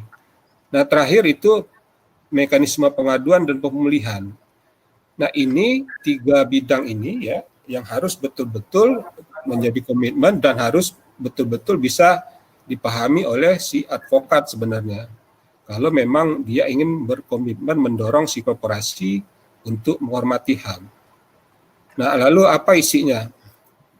Nah, terkait dengan komitmen kebijakan HAM, ya, dari satu sisi untuk si advokatnya sendiri, lalu sisi lainnya memang kewajiban si korporasi. Dari sisi advokat tentu, si advokatnya sendiri, Bang Abi, harus. boleh 2 menit lagi? Oh iya, oke, saya percepat ya. Jadi advokat itu sendiri sebenarnya dia punya komitmen dulu lah untuk menegakkan menghormati HAM. Baru bisa dia akan mendorong si korporasi untuk melakukan pilar kedua yang dirumuskan dalam UNPJS. Ini saya percepat aja lah ya. Nah, yang saya pengen singgung di sini sebenarnya lebih pada hal teknis ya untuk uji tuntas HAM ini. Uji tuntas HAM ini kan sebenarnya tujuan menilai dampak HAM ya aktual dan potensial serta mengintegrasikan. Ini yang disebut di dalam panduan praktis ya yang di IBA terbitkan IBA. Lalu mencakup dampak HAM yang mengerikan yang dapat ditimbulkan. Nah, yang jadi pertanyaan ya mungkin bisa juga saya dapat informasi dari rekan-rekan pembicara itu unifikasi metode alat ukur pengakuan legal formal terhadap hasil uji tuntas HAM ini sudah ada nggak gitu loh. Ya, yang saya dengar memang teman-teman sekarang melakukan ini, tapi ada nggak unifikasi? Yang ada tuh yang punya yang Unilever, yang Danish apa yang dilakukan siapa dari Denmark ya kalau nggak salah ya, itu yang mereka terapkan. Nah ini saya perlu informasi lebih lanjut tentang ini. Nah kemudian mekanisme pengaduan dan pemulihan ya. Nah ini penting advokat itu untuk mendorong ketersediaan mekanisme pengaduan dalam internal korporasi, lalu mendorong penyelesaian sengketa non yudisial dibanding yang yudisial ya, karena penyelesaian yang yudisial itu memang kita tahu itu lebih lama ya dan prosesnya memakan waktu dan biaya. Kemudian mendorong setiap upaya pemulihan hak korban. Nah, sedangkan korporasi itu menjadi kewajiban dia ya. Nah, terakhir itu peran organisasi advokat. Nah, mengapa ada organisasi advokat? Karena bagaimanapun juga advokat itu nggak bisa sendirian dia untuk mendorong isu bisnis dan HAM ini. Ya, isu itu akan menjadi formal kalau memang ada keterikatan atau peran organisasi advokat. Dalam hal ini Peradi tentunya ya, yang bisa mendorong ini semua. Misalnya ini menjadikan dalam usulan di panduan bisnis 2016 yang terbitkan IBA itu justru lebih strict lagi dia meminta agar struktur dalam organisasi itu menempatkan salah satu bidang ya atau sektor yang mengurusi bisnis dan HAM. Dia lebih fokus misalnya mendirikan komite atau bidang yang mendiskusikan, kemudian menggali, kemudian menjadi membuat hubungan dengan civil society yang khusus dia menangani bisnis dan HAM. Nah, kemudian meningkatkan pengetahuan kesadaran bisnis HAM. Nah, ini sebenarnya sudah jalan termasuk kita ini kan diskusi ini. Lalu mempromosikan bangun program pendidikan. Yang ada cuma PKPA ini kan, tapi di mata kuliah kemudian di di ujian advokat belum ada ini. Kemudian mengintegrasikan prinsip bisnis HAM dalam kode etik. Ini kalau dibaca lebih teliti, kode etik advokat itu nggak ada juga nyinggung-nyinggung soal bisnis dan HAM. Ya, saya udah baca, tidak ada yang lebih bisa kita tarik dengan kode etik itu yang bisa kaitkan dengan bisnis dan HAM ini. Karena kode etik advokat itu lebih mengatur dia hubungan sikap si advokat, hubungan dengan klien, hubungan teman sejawat, dan kemudian dewan kehormatan seperti itu. Tapi di situ memang ada juga tentang perilaku advokat, misalnya dengan harus jujur, ya seperti itulah. Kemudian mengakui dan memberikan penghargaan langkah-langkah bisnis HAM yang sukses. Ini sepertinya belum ada kalau di kita ya. Nah, kemudian mendorong pengakuan legal formal atas akreditasi uji tuntas. Ini sepertinya belum ada. Nah, sebelum itu ya, saya di panduan 2015 itu juga disebutkan ada asuransi. Nah, di kita itu sepertinya belum banyak ada soal asuransi terhadap malpraktek itu ya. Kesalahan dalam memberikan opini dalam uji tuntas mungkin maksudnya. Eh, Kira-kira itu ya, sebenarnya ada beberapa hal juga yang pengen saya ungkapkan, mungkin dalam hal diskusi saja ya mungkin. Itu aja Mbak Skar, itu dari saya Mbak Skar, terima kasih. Terima kasih banyak Bang Abi atas presentasinya. Um, Menarik tadi sebenarnya soal legal due diligence dan kaitannya dengan human rights due diligence. Tapi sepertinya kita harus ke chat pertanyaan-pertanyaan yang sudah ada di chat. Tapi saya kembali mengingatkan buat teman-teman yang mengikuti diskusi ini bisa mengajukan pertanyaan dengan dua cara, bisa menuliskan pertanyaannya di kolom chat atau mengajukan request to speak di sini. Kita ke pertanyaan yang pertama dulu. Ini ada dari Andalan. Seringkali terjadi di law firm advokat mengalami burnout akibat beban kerja berlebih dan semacamnya, sehingga berpengaruh terhadap work-life balance. Apakah wacana ini juga berkembang dalam Dirkhusus Bisnis dan HAM? Terus tadi Mbak ada di bawahnya ada satu lagi, tadi Andalan juga atau di atasnya? Di atasnya. Ya, pertanyaan yang sama dari Andalan juga. Oh, udah. Ya di bawah ya. Terkait dengan uji tuntas HAM, mohon maaf saya diturunkan. Ya, terkait dengan uji tuntas HAM di Kementerian KKP dengan perkembangan relaksasi sejumlah peraturan perkembangan di ini terkait dengan ekspor benih lobster, pembolehan cantrang dan lain-lain, apakah bisa dianggap dengan kemunduran terhadap penghormatan hak asasi manusia atau justru tidak ada kaitannya sama sekali? Berarti ada dua hal tadi, pertanyaan dari andalan-andalan yang saya minta tolong untuk para narasumber tanggapi. Yang pertama, apakah kemudian law firm itu tergolong corporate? Dan kemudian apakah yang kedua soal bagaimana policy atau peraturan baru di Kementerian KKP kemudian itu apakah bisa diartikan dengan pengurangan atau kemunduran dari penghormatan hak asasi manusia. Saya minta karena tadi KKP disinggung oleh Pak Wahyu dan saya minta Pak Wahyu dan kemudian Mas Iman dulu untuk menjawab. Bisa Pak Wahyu dulu atau Mas Iman dulu? Tadi sepertinya menyinggung soal KKP. Oke. Pak Wahyu mau? Pak Wahyu dulu atau Mas Iman dulu? Pak Wahyu dulu. Suaranya belum terdengar Pak Wahyu. Halo, sudah jelas? Sudah. Ya, jadi mungkin kalau harus kita bedakan juga antara izin dan proses sertifikasi dengan sektor atau produk yang dihasilkan oleh perusahaan perikanan katakanlah. Jadi kalau kita merujuk ke Permen KKP 35/2015 itu ada 3 hal juga yang tadi saya sebutkan terkait dengan hal-hal apa saja yang harus diperhatikan oleh perusahaan perikanan yang beroperasi di Indonesia. Satu, mengenai kebijakan hak asasi manusia itu sendiri. Yang kedua, terkait dengan uji tuntas. Yang ketiga, terkait dengan mekanisme pemulihan.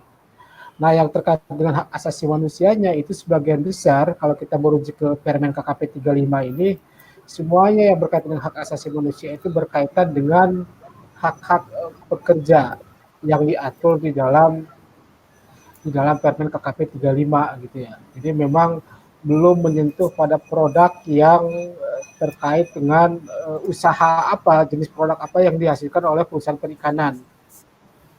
Jadi memang agak rumit kalau kita merujuk pada isu yang sekarang terkait dengan ekspor lobster, apakah itu juga akan berimplikasi pada hak asasi manusia atau tidak gitu ya.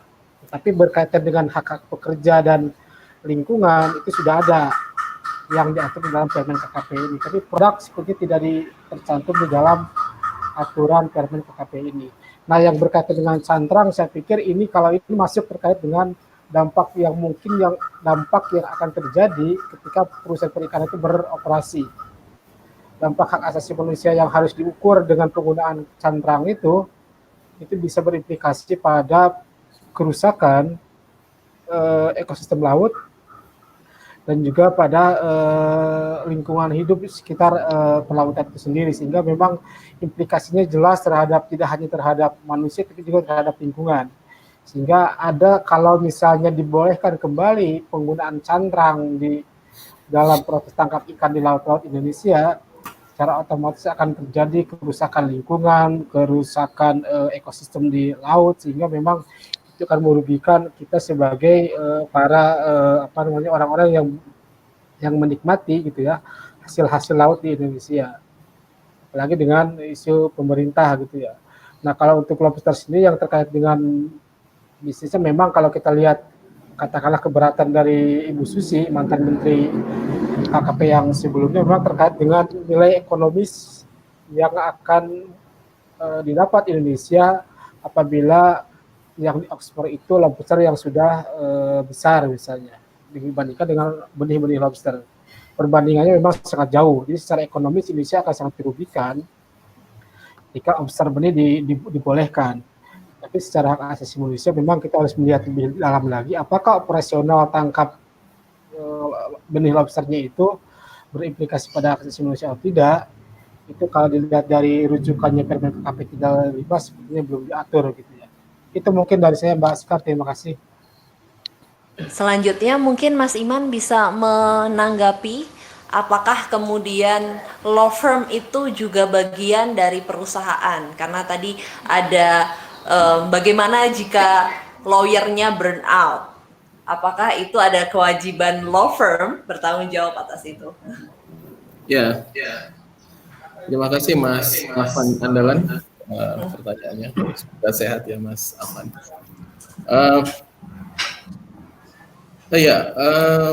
Law firm itu bagian dari bisnis corporate.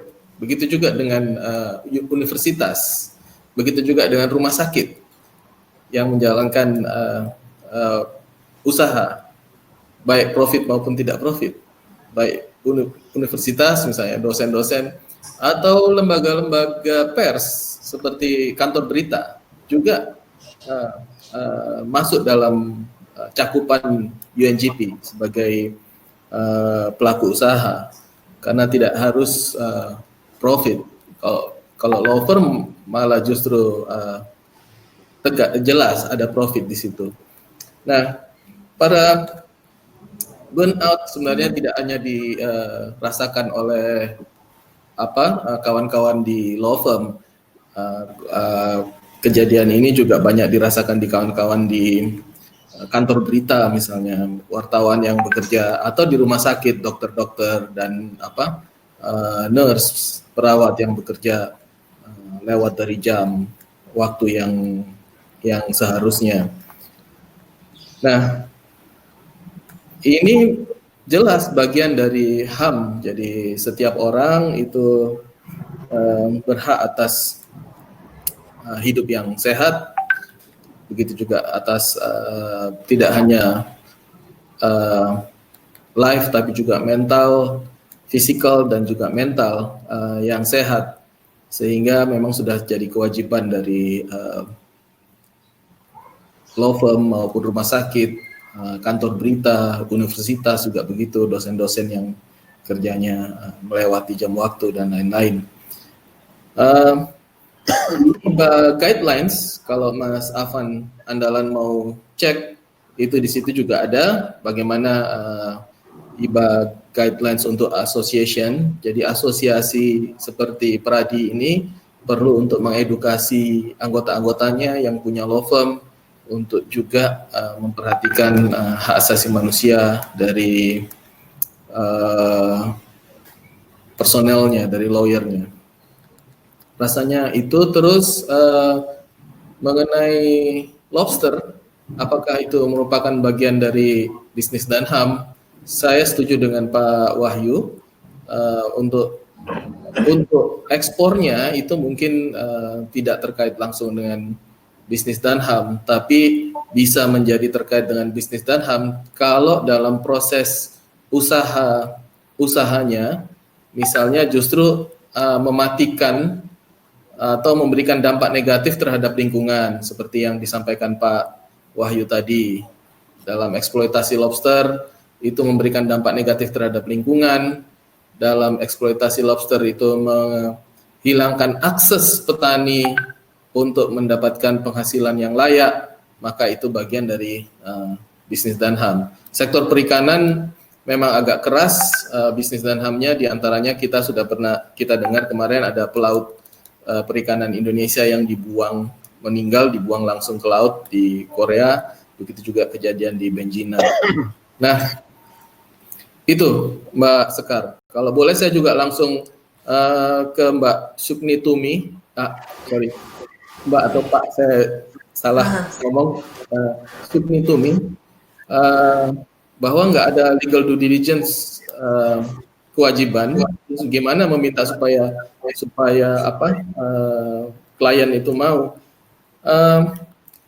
legal due diligence atau human rights due diligence saat ini tidak harus menjadi kewajiban. Beberapa usaha juga membutuhkan human rights due diligence, baik karena asosiasinya ataupun karena bisnisnya. Misalnya timah sekarang tidak bisa diekspor begitu saja tanpa ada pertimbangan HAM, karena pembeli globalnya, begitu juga dengan minyak kelapa sawit, yaitu karena pembeli globalnya menuntut itu. Mereka tidak mau dikait-kaitkan dengan pelanggaran HAM. Rasanya itu, Mbak Sekar. Terima kasih Mas Iman dan Pak Wahyu jawabannya. Kita ke satu pertanyaan lagi. Saya akan bacakan pertanyaannya. Ini nanti mungkin bisa dari keempat narasumber bisa menanggapi soal ini, pertanyaan ini, karena menurut saya ini sangat menarik. Dan ini menjadi pertanyaan terakhir yang bisa mungkin kita tanggapi di siang hari ini karena mengingat keterbatasan waktu. Saya bacakan pertanyaannya. Ini dari namanya siapa? Mohon maaf. Ya, dari Alibio Silvio Viana. Selamat pagi menjelang siang. Mahasiswa UNAIR dari Timor Leste bawah. Kita tahu hukum pidana pada umumnya lebih menekankan sanksi untuk action daripada omission atau inaction, seperti tindakan diam terhadap terjadinya ketidakadilan kehadiran perusahaan transnasional. Nah, mohon maaf saya dibantu biar nggak diklik-klik dulu sebentar. Saya mau baca yang memiliki pendekatan politik dengan penguasa atau memiliki kekuatan ekonomi tertentu dapat menjadi pendorong bagi host state untuk melakukan pelanggaran HAM seperti kasus Shell di Nigeria. Perusahaan minyak di kawasan Ononiland telah mengabaikan dan melanggar hak-hak kesehatan, lingkungan, hak-hak makanan, hak pangan mungkin ini maksudnya, dan hak komunitas lokal yang berakibat pada rusaknya sendi-sendi kehidupan di Ogoniland. Dan tetapi para petani Nigeria atau organisasi lingkungan hidup yang menggugat Shell ke Belanda karena pemerintah Nigeria tidak bisa memberikan hak mereka dalam hal ini karena pemerintah Nigeria memiliki kedekatan politik dengan perusahaan Shell. Pertanyaan saya adalah bagaimana menghadapi kasus seperti ini? Bagaimana ketika negaranya memiliki kedekatan khusus terhadap suatu korporasi? Saya meminta pendapat dari para narasumber. Siapa dulu yang kira-kira ingin menjawab? Saya beri kesempatan. Mungkin Mbak Betty? Ya, menurut saya sih sekarang sudah banyak kasus-kasus serupa. Yang paling saya bisa kasih contoh opsi untuk membawa kasus tersebut ke negara di mana perusahaan itu mempunyai headquarter, itu salah satu opsi. Satu contoh yang paling yang baru-baru ini terjadi itu adalah kasus yang melibatkan perusahaan Thailand yang terlibat di dalam pembangunan waduk yang merusak lingkungan dan mengambil hak atas tanah dari masyarakat di Laos. Jadi yang dilakukan oleh teman-teman pengacara Thailand adalah karena tidak mungkin untuk membahas isu hak asasi manusia di Laos, mengingat Laos adalah negara yang sangat tertutup dan tidak ada yang namanya diskusi mengenai hak asasi manusia di sana, ataupun pengakuan mengenai isu hak asasi manusia. Maka salah satu strategi yang dilakukan oleh teman-teman pengacara Thailand pada saat itu adalah membawa kasus tersebut ke pengadilan di Thailand. Dan juga melibatkan Komnas Thailand juga, karena kan Komnas Thailand itu kan Komisi Nasional Hak Asasi Manusia itu juga merupakan salah satu institusi yang berperan, yang ditugaskan untuk melindungi hak asasi manusia. Jadi menggunakan kombinasi strategi antara engagement dengan Komnas dan juga membawa kasus tersebut ke pengadilan di mana perusahaan tersebut terdaftar, dan hasilnya cukup positif karena pengadilan Thailand itu memberikan putusan yang sangat positif atas kasus tersebut dan meminta perusahaan untuk menstop segala operasinya di Laos dan juga memberikan ganti rugi kepada masyarakat. Oke, terima kasih Mbak Betty. Mungkin selanjutnya ada pembicara lain yang mau menanggapi, Bang Abi? Iya, silahkan Bang Abi.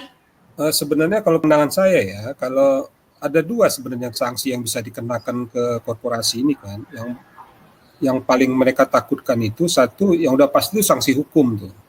Nah, tapi kalau misalnya hukum dan HAM itu dalam bentuk hukumnya belum ada, ya itu yang paling ketahuan sekarang itu sanksi produk kan, ya di mana produk mereka tidak diterima di pasar gitu. Nah, kebetulan pasar kita itu dipegang Eropa contohnya ya.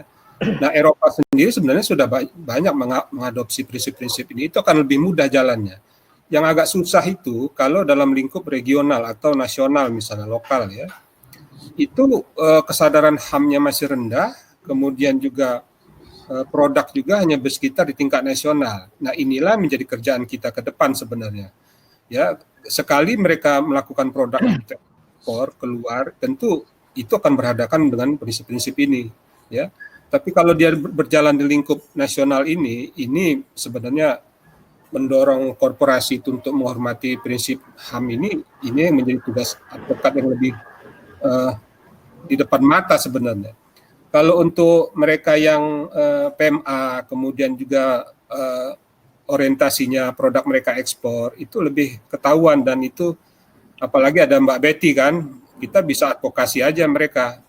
Nah, di practical guiding ada juga ini yang disebut cost itu kan, lalu contribute sama linked dan. Nah, kalau memang si penyebabnya itu tahu dan dia dilindungi oleh si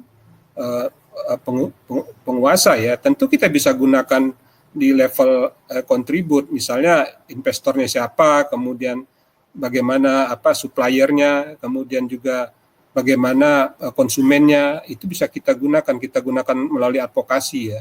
Kalau tentu untuk pembelaan hukum itu ya adanya di lingkup nasional masing-masing, kecuali dia kejahatan HAM berat ya. Kira-kira itu pandangan saya, Mbak Skar. Terima kasih.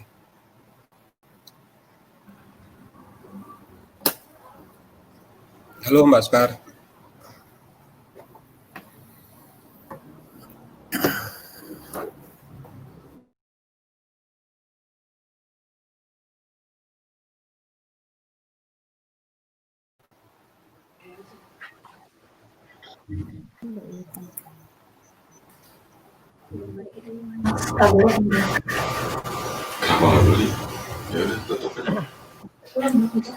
Oke, terima kasih atas tanggapannya dari Bang Abi.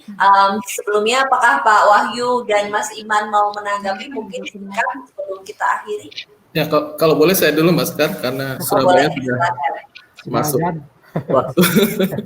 Nah, yeah. Abilio tadi itu mahasiswa pasca sarjana di Universitas Erlangga dari UST, memang senang sekali kalau lihat pertanyaannya, dia seperti sudah membrowsing bagaimana kasus Shell di Ogoni terjadi, dan mungkin ini jadi pelajaran yang bagus juga bagi Indonesia dan mungkin Timor Leste, bahwa memang kedudukan korporasi itu kekuatan modalnya dan kekuatan modalnya bisa mendatangkan kekuatan politik di lokasi di mana dia melakukan usaha. Nah, bagaimana merespon keadaan yang seperti ini? Di Indonesia sebenarnya banyak kasus-kasus seperti ini. Ada Freeport, ada Fail Inco, ada banyak lah yang agak susah bagi atau pertambangan kasus lubang tambang sampai sekarang masih belum bisa diselesaikan. Banyak anak-anak yang harus meninggal karena terperosok masuk ke dalam lubang tambang. Begitu juga dan kelapa sawit yang dikuasai oleh beberapa konglomerat. Nah, yang Mbak Betty sampaikan tadi salah satu caranya adalah membawa kasus ini pada level internasional, di level up, karena di lokasi di mana kejadian itu berada mungkin tidak memungkinkan untuk dilakukan pengusutan atau pemulihan yang efektif bagi korban. Nah, salah satu caranya memang leveling up, tapi membawa gugatan itu juga cara lainnya sebenarnya, tapi leveling up ini sebenarnya tidak harus dengan membawa gugatan. Ada banyak misalnya advokasi kampanye dan lain-lain di level internasional. Ada satu gugatan yang kita bawa, yang orang Indonesia bawa ke pengadilan Australia itu misalnya pencemaran laut laut minyak di Timor, di kasus Montara di Australia. Itu salah satu contohnya. Sebelum itu juga ada kasus melawan Freeport sekarang yang sedang jalan, kasus melawan Exxon Mobil Oil di Aceh Arum. Nah, itu salah satu caranya, tapi litigasi bukannya mudah juga, agak susah, harus punya jaringan yang banyak dan banyak mengeluarkan biaya mungkin. Itu saja Mbak Sekar, terima kasih. Oke, terima kasih banyak. Mbak Sekar, Bang Abi, Mbak Betty, Mas Wahyu, dan kawan-kawan. Halo, terima kasih Mas Iman atas tanggapannya.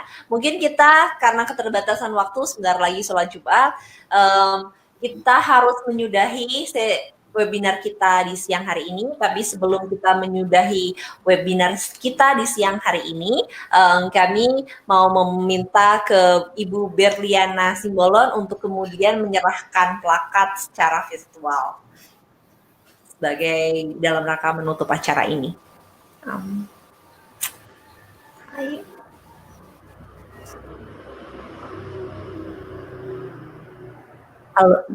Halo Bu Berliana, ya, masih bersama kami. Halo, suaranya sepertinya Ibu dinyalakan di atas. Halo ya.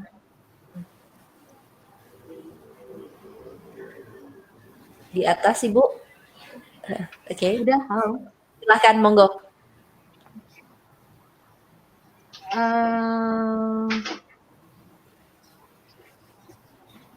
Terima kasih kepada para narasumber. Pada kesempatan ini kami akan menyerahkan plakat. Walaupun sebenarnya saya juga ini secara virtual ya. Sebagai ucapan terima kasih, di sini kami menyerahkan plakat kepada para narasumber. Terima kasih atas partisipasinya dan semoga acara ini dapat bermanfaat bagi kita dan semua peserta webinar hari ini. Silakan diterima Bapak Ibu.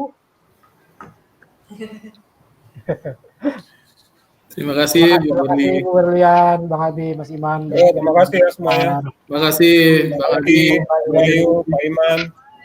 Ya, Ya. Mbak Sekar, sehat-sehat semuanya. Mbak Sekar, Umanggara, makasih. Ya, terima kasih banyak semuanya para narasumber yang hari ini berpartisipasi dalam webinar di siang hari ini. Terima kasih juga kepada Bu Berliana yang sudah menghantarkan juga serta menutup acara di siang hari ini. Terima kasih buat para organisasi yang terlibat dalam acara di siang hari ini ada Peradi DPC Jakarta Pusat, ada juga Lembaga Studi dan Advokasi Masyarakat, serta ada ICGR Learning Hub. Saya Sekar Banjaran Aji ingin mengucapkan undur diri. Terima kasih banyak atas acaranya di partisipasinya di siang hari ini, pagi menjelang siang ini. Banyak sekali yang sudah masuk dan semuanya informasinya nanti bisa ditanyakan. Jika ingin belajar lebih banyak soal peran advokat dan juga apa saja yang berkaitan, khususnya berkaitan dengan BIS dan Hub, bisa menghubungi ICGR Learning Hub. Saya Sekar Banjaran Aji yang hari ini moderatori beserta seluruh tim mengucapkan selamat siang dan selamat menjalankan sisa hari ini dan seterusnya. Terima kasih.